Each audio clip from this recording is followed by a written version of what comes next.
everyone. My name is Lexus Hector and I work as the energy coordinator at the ExxonMobil Baton Rouge refinery.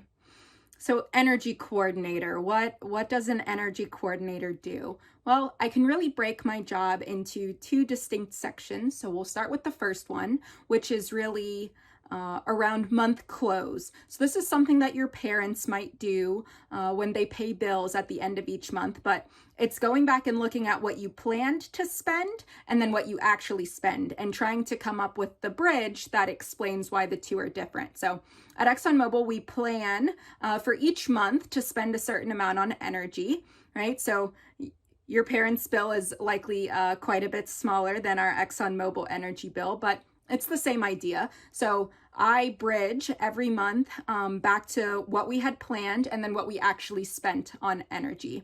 And I do the same thing for like efficiencies. So if we wanted to replace a piece of equipment because it's more energy efficient and we didn't, then that explains that bridge. Or if we clean something and now we're more efficient, that helps us, and we like to capture those as well. The second piece of my job is really a lot more creative, I guess, and it's all around optimizing. So trying to use as little energy as we can and still make all of the great products that ExxonMobil makes.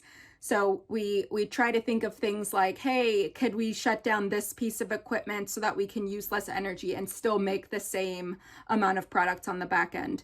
Kind of like if you were parked somewhere but you left your car running, you'd be, using gas, which costs money, and you're also emitting into the atmosphere, which isn't great for no good reason. So when you park your car, you turn it off. We think of things the same way in the refinery. If we're not using something, then we can shut it off, we can save that money, and we can also help the environment. So that's the fun kind of second piece around energy optimization, is the less energy we use, the less money we spend, but also the less we emit into the atmosphere, which is really nice for Baton Rouge as a community, for ExxonMobil to really keep an eye on that. So we're always trying to be as efficient as we can. That's really what my role entails.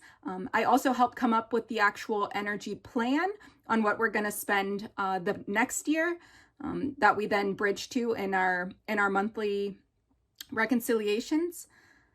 But yeah, I'm a chemical engineer. I went to LSU actually, and I think any kind of engineer could probably do this job. It's not really discipline specific. So there have been mechanical engineers and electrical engineers, and of course chemical engineers in this role. And I think we can all do it all the same. It's really on critical thinking and making sure your communication is good and that you can put a good story together on month-to-month differences in energy usage at the refinery.